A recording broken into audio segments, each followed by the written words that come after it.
اللہ بولتے ہیں اس سے بچو لعلکم تفلحون، تاکہ تم کامیاب ہو جاؤ۔ آگے اللہ بتائے اس کا نقصان کیا ہوتا ہے،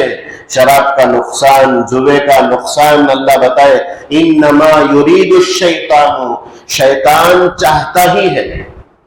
شیطان اللہ سے چیلنج کرتا ہے اسنا، اللہ مجھے آپ نکال دیے، ٹھیک ہے تیرے بندوں کو کیا کروں گا میں، سامنے سے، پیچھے سے، دائیں سے، بائیں سے، ہر طرف سے آنکھوں ان کو راستے سے ہٹانے کی، بہکانے کی خوب کوشش کروں گا۔ ثم لآتینہم من بین ایدیہم ومن خلفہم وعن ایمانہم وعن شمائلہم، قرآن کی آیت ہے، کوئی ایسے ہی کہہ دیا جا رہا، ایسے نہیں، قرآن کی آیت اللہ صاحب بتا رہے، ہر طریقے سے، نماز میں رہ تو وسوسہ ڈالوں گا، مسجد میں رہ تو وسوسہ ڈالوں گا، عبادت کرتے ہوئے وسوسہ ڈال کر اسے بہکانے کی کوشش کروں گا۔ اللہ بتائے انما یرید الشیطان، شیطان چاہتا ہے ان یوقع بینکم العداوۃ، کہ تمہارے درمیان دشمنی پیدا کر دے۔ شراب پینے کے بعد دشمنیاں شروع ہو جاتی، انہیں اسے مارنے لگتا، انہیں اسے مارنے لگتا، ان یوقع بینکم العداوۃ والبغضاء، غصہ، دشمنی، حد درجہ دشمنی، خالی تک نہیں، والبغضاء انما یرید الشیطان ان یوقع بینکم العداوۃ والبغضاء فی الخمر والمیسر، شراب اور جوے کے ذریعے سے، ویصدکم عن ذکر اللہ، اللہ کی یاد سے تم دور کر دیں گے۔ شیطان چاہتا سو بچے شراب، ویصدکم عن ذکر اللہ، نماز سے روک جائے، نماز سے بھی روک ڈالتا، اللہ کے ذکر سے روک دیتا، اس کا کام اچھی ہے، اس کے وجہ سے شراب کے قریب مت جاؤ۔ جب یہ آرڈر آیا، جب یہ حکم اترا، جب یہ حکم نازل ہوا، اللہ کے نبی صلی اللہ علیہ وسلم کی طرف سے اعلان کر دیا گیا مدینے کی گلیوں میں کہ آج سے اللہ نے شراب کو حرام کر دیا ہے، جو اسٹاک کر رکھے ہیں، جمع کر رکھے ہیں، ذخیرہ کر کے رکھے ہیں، وہ لا کر فلاں جگہ جمع کر دے، چاہے جس میں بھی ہو، چاہے کم مقدار میں ہو یا زیادہ مقدار میں ہو، کوانٹیٹی ہو، کون سی بھی شراب ہو برابر، سب لا کر فلاں جگہ جمع کر دو۔ اللہ کے نبی صلی اللہ علیہ وسلم کے اس اعلان کا سننا تھا صحابہ کا مزاج ایسا بنا ہوا تھا۔ یہ ہے اصل میں فرما برداری، یہ ہے اصل میں فرما برداری، ایسا نہیں کیا یکایک بول ڈالے تو کیسا، ہمیں سب اتنا جمع کو رکھے ہی نا، اتنا اسٹاک کر کو رکھے ہی نا، اب وہ سب ہمارا پیسہ سب ویسٹ ہوتا نا، ہمارا پیسہ سب ویسٹ ہوتا نا، اتنا سب ہمیں جمع کو رکھے ہی، اب یکایک بول ڈالے تو کیسا، وہ ذرا غلطی بولنا تھا نہیں، سننا تھا فوراً۔ کس کے ہاتھ میں، اگر کسی کے ہاتھ میں چھوٹے سے گلاس میں بھی اگر شراب تھی اس کے اندر، وہ بھی اس کو پھینک دیا، اتنا نہیں، گلاس میں چھوڑو، منہ کے اندر بھی اگر تھا تو اس کو تھوک دیا، حلق سے اگر نیچے اتار لیا تو اس کو بھی خے کر کے، اس کو بھی انگلی ڈال کر خے کر دیا اس کو۔ جو چیز اللہ کو پسند نہیں، جو چیز اللہ کے نبی کو پسند نہیں، ہم اس کو کریں اور زندہ رہے، یہ ہمارے لیے ذہن نہیں دیتا۔ آج اللہ معاف فرمائے، آج ہم اللہ کے کتنے حکموں کو توڑ کر زندگی گزار رہے ہیں، اللہ کے نبی صلی اللہ علیہ وسلم کے کتنے حکموں کو ہم توڑ کر زندگی گزار رہے ہیں، لیکن ہمیں اس کا کوئی احساس تک نہیں ہوتا۔ وہ تو سنت اگر کو کیا ہے، ہمیں معمولی سمجھ کر آدمی بوڑھا ہو جاتا ہے، بڑھاپے کی عمر کو پہنچ جاتا ہے، لیکن یہ جو سب سے پسندیدہ سنت جو اللہ کے نبی صلی اللہ علیہ وسلم کو جو داڑھی ہے، وہ داڑھی رکھنا عیب سمجھتا ہے انسان، جیسے کہ بڑے سکا دکھتے نا، تو کہتے کیا چھوٹے رجت ہے کیا، جوانچ رجت ہے کیا، جوانچ رجت ہے کیا، نہیں، اللہ کے نبی، بھئی اللہ کے نبی کا سامنا کرنا ہے آپ کو، اللہ نہ کرے چہرے میں داڑھی نہ ہونے کی وجہ سے اللہ کے نبی صلی اللہ علیہ وسلم اپنا چہرہ پھیر لے تو اس سے بڑھ کر عذاب کون سا ہو سکتا ہے؟ ماشاءاللہ ہم دوسرے بہت سارے کام کرتے ہیں، اس سنت کو ہم ایک حقارت کی نگاہ سے ایک عیب سمجھتے ہیں۔ نہیں میرے بھائیوں، یہ مردوں کی خوبصورتی ہے، اس میں شجاعت ظاہر ہوتی ہے، اس میں بہادری ظاہر ہوتی ہے۔ اس کو حقارت کی نگاہ سے نہ دیکھے۔ اللہ کے نبی ایک پولیس والا دوسرے پولیس والی دیکھ کر چاہے کون سے اسٹیٹ کا رہتے بھی، اچھا فلاں اسٹیٹ کا پولیس والا ہے، وہ سیلوٹ کرتا ہے، اس کی عزت کرتا، اس کا احترام کرتا۔ ہمیں اللہ کے نبی صلی اللہ علیہ وسلم کے نام لیوا ہے، نبی کے امتی ہیں، ہماری بھی ذمہ داری بنتی ہے۔ ہمیں کیا ہر چیز بھی کیا کون سا ضروری ہے کہ وہ برابر کر رکھی کیا؟ نماز کتنے سب پوری امت کے بالغ افراد کے اوپر نماز فرض ہے، آج امت کا کتنا بڑا طبقہ نماز سے دور ہے۔ ہمیں کیا بولتے ہیں ضروری کیا کرو، ضروری کیا فرض ہے سو چیزیں ہمیں چھوڑ کو زندگی گزار رکھی، فرض ہے سو چیزیں چھوڑ کو زندگی گزار رکھی، تو اس لیے ایسا سب نہیں رہنا۔ خالی یہ اعلان سننا تھا، اللہ کے نبی صلی اللہ علیہ وسلم نے کہہ دیا لا کا وہاں جمع کر دو، سب لا کو جمع کر دیے، سب لا کر جمع کر دیے۔ خود اللہ کے نبی صلی اللہ علیہ وسلم ہتھوڑا یا لکڑی وغیرہ لے کر کس میں مٹکے میں کی کس میں تھے کہ سب کو مار کو توڑ اپنے ہاتھوں سے اللہ کے نبی صلی اللہ علیہ وسلم نے پورے جو شراب کے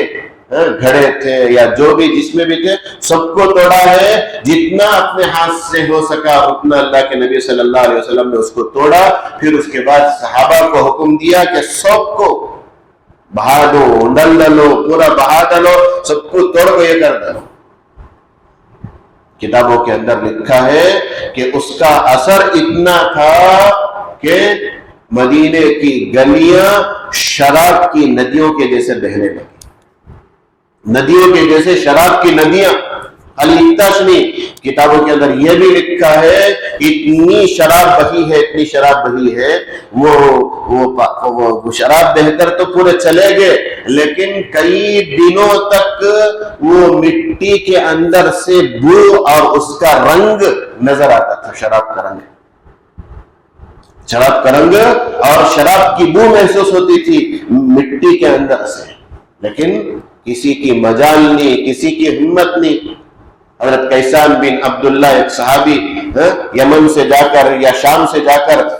وہاں شراب اچھی ملتی کر لے کر آ گئے، مدینے کے اندر آتے ہی صحابہ نے کہہ دیا کہ اللہ کے نبی صلی اللہ علیہ وسلم کے اوپر وحی آئی ہے، اللہ کی طرف سے حکم ملا ہے، آج سے ابھی اسی وقت سے شراب حرام ہو چکی ہے۔ اللہ کے نبی صلی اللہ علیہ وسلم کی خدمت میں پہنچے، اللہ کے نبی میں لے کر آیا ہوں، کیا کروں؟ کیا اس کو بیچ کر میں اس کا پیسے لے سکتا ہوں؟ تو اللہ کے نبی صلی اللہ علیہ وسلم نے فرمایا ثمن الحرام حرام، حرام کی کمائی بھی حرام ہے۔ جو چیز حرام ہو چکی ہے وہ اسے بیچ کر وہ قیمت لینا بھی حرام ہے۔ یہ سننا تھا، سب کو بہا دیا، دیکھے نہیں، حالانکہ لاکھوں کا سرمایہ اس وقت لگا کر۔ ویسے ہی ایک صحابی غریب یتیم بچے کے پیسے کو لے کر گئے تھے، جا کر وہاں سے شراب لے کر آئے تھے، لیکن اللہ کے نبی صلی اللہ علیہ وسلم کی طرف سے اعلان ہو چکا، سب کو بہا دیا۔ تب نہیں، اللہ کا حکم آنے کے بعد ہم نہیں، اب ہونا بیس دل کو ہونا تو کیا کریں گے، اس کے بعد سے رک جائیں گے۔ آج ہماری حالت کیسی، اللہ معاف فرمائے، آج ہمیں اللہ کے حکم کا مذاق بنا رہے ہیں، اللہ کے حکم کا مذاق اڑا رہے ہیں۔ آج ہماری دینداری تیچ، ہم نے شریعت کو مذاق بنا لیا ہے، اللہ کے حکم کو مذاق بنا لیا، اللہ کے نبی صلی اللہ علیہ وسلم کے حکم کو مذاق بنا لیا۔ حدیث کے اندر شرک کے بعد، اللہ کی ذات کے ساتھ شریک ٹھہرانے کے بعد سب سے بڑا گناہ شراب پینا ہے۔ شراب،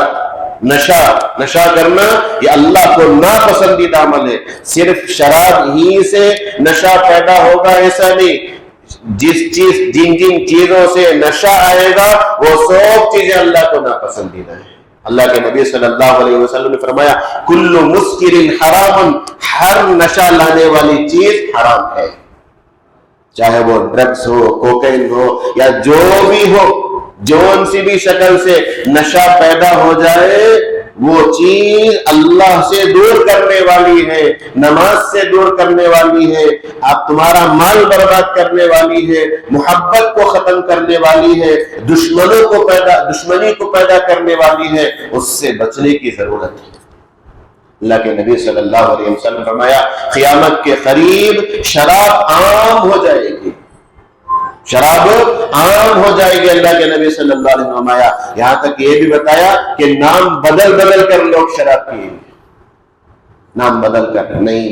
یہ وسکی ہے، نہیں یہ فلاں یہ آ کر طاقت کے واسطے پیتے سو، یا کو صحت کے واسطے پیتے سو، یہ فلاں کے واسطے پیتے سو، ایسا کر بول کر لوگ کیا کریں گے؟ شراب عام ہوتی جائے گی۔ آج ہم دیکھ رہے ہیں، اللہ حفاظت فرمائے، کیا چھوٹا کیا بڑا، کیا مرد کیا عورت، سب اس وبا کے اندر، اس گندگی، اس خباثت کے اندر، اس غلاظت کے اندر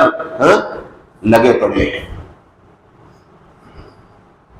اس کی وجہ سے کتنے گھرانے اجڑ رہے ہیں، کتنے گھرانے پریشان ہیں ان چیزوں کی وجہ سے، نشے کی چیزوں کی وجہ سے۔ اللہ کے نبی صلی اللہ علیہ وسلم نے ایک حدیث کے اندر فرمایا شراب جو ہے تمام برائیوں کی جڑ ہے، جتنے بھی برائیاں ہی پورے برائیاں ایک طرف، شراب ایک طرف رکھ دی جائے، یہ ام الفواحش ہے، ام الکبائر ہے، گندگیوں میں سب سے اہم گندگی، بڑے بڑے گناہوں میں سے سب سے بڑا گناہ شراب۔ اللہ کے نبی صلی اللہ علیہ وسلم نے بنی اسرائیل کے ایک عابد کا قصہ حدیث کے اندر بتایا۔ اللہ کے نبی صلی اللہ علیہ وسلم نے، عابد، عبادت گزار، نماز پڑھنے والا، ذکر کرنے والا، روزہ رکھنے والا، صدقہ دینے والا، عبادت گزار۔ شیطان جو ہے عبادت گزار کو آسانی سے بہکا ڈالتا۔ اس کے ایک حدیث کے اندر اللہ کے نبی صلی اللہ علیہ وسلم نے فرمایا فقیہ واحد اشد علی الشیطان من 1000 عابد، یہ ایک سمجھدار عالم با عمل کرنے والے عالم کو شیطان کو بہکانا کر بولے تو بڑا پریشان ہو جاتا شیطان، اس کے اپوزٹ میں، اس کے مقابلے میں 1000 عبادت کرنے والے رہتے ہیں، 1000 کو آسانی سے بہکا سکتا، اسے ایک آدمی کو بہکا سکتا نہیں، ایک عالم کو بہکا سکتا۔ کیوں؟ ایک عالم کے ذریعے سے 1000 لوگ اچھے کاموں کے اندر لگ جاتے ہیں، انہیں بھی لگتا، دوسروں کو بھی، انہیں بھی صحیح راستے میں رکھتا، دوسروں کو بھی صحیح راستے میں لاتا، انہیں اللہ اسے ہٹانا رہتا، اللہ اسے کر بول کر۔ تو اللہ کے نبی صلی اللہ علیہ وسلم نے ایک عبادت گزار، بنی اسرائیل کے ایک عبادت گزار کا قصہ بیان کیا کہ ایک مرتبہ وہ عبادت میں اتنا مگن رہتا تھا، کسی سے ملنا جلنا سب نہیں، کسی سے ملنا جلنا نہیں، اپنا کام سے کام، ذکر، دعا، نماز، خالی اس میں۔ ایک مرتبہ ایسا ہوا کہ ایک غلام اس کے پاس آ کر بولا، ایک عورت نہ بلاتی کہ مدد مانگنے کے واسطے بلاتی ہے، تو انہیں بھی کیا سمجھا شاید ضرورت مندوں کی مدد کرنا اچھی بات ہے، نہ ایسا کر بول کر اس کے گھر کے اندر گھستی، وہ بڑی کیا بولتے ہیں، بڑی مالدار عورت تھی، اندر گھستے گیا تو کئی دروازے تھے، اندر جا رہا تھا، ایک ایک دروازے بند ہوتے گئے، ایک ایک دروازے بند کر دیے گئے۔ اب جاتے ہی خوبصورت حسین و جمیل عورت وہاں بیٹھی ہے، اس نے کہا دیکھو یہ تم نہ بلانے کے واسطے غلام آیا، نہیں کہا اسے مار دینا، نہیں کر بولے تو میرے ساتھ بدکاری کرو، نہیں کر کو بولے تو یہاں جو شراب رکھتا ہے وہ شراب پی۔ 3 آپشن، یا تو اسے قتل کرو، نہیں کر بولے تو میرے ساتھ بدکاری کرو، نہیں کر بولے تو شراب پی۔ اب انہیں سوچا، 3 کو بھی سوچ کو دیکھا، قتل کرنا بھی بہت بڑا گناہ، بہت بڑا جرم، بدکاری کرنا بھی، زنا کرنا بھی بہت بڑا جرم، بہت بڑا گناہ، وہ دونوں کا ہی تو کرنا، تو شراب تو بھی پی لیں گے نہ کر بول کر شراب کو کم سمجھ کو کیا کیا اس نے، شراب پینا ہی تھا، اب نشے میں اتنا مست ہو گیا، اس کی عقل ماری گئی، پورا ہوش و حواس سب اڑ گیا، اب اس عورت سے بدکاری کر لیا، وہ غلام بدکاری کرتے ہوئے دیکھ لیا تو اس غلام کو بھی قتل کر دیا، اس عورت سے بدکاری بھی کر لیا، شراب بھی پی لیا۔ اب دیکھو یہ ایک معمولی گناہ سمجھ کر، ایک نشہ کی چیز کو سمجھ کر اسے منہ لگایا تو وہ دو خود بخود اس کے وجہ سے اللہ کے نبی بولے تمام برائیوں کی جڑ شراب ہے، تمام برائیوں کی جڑ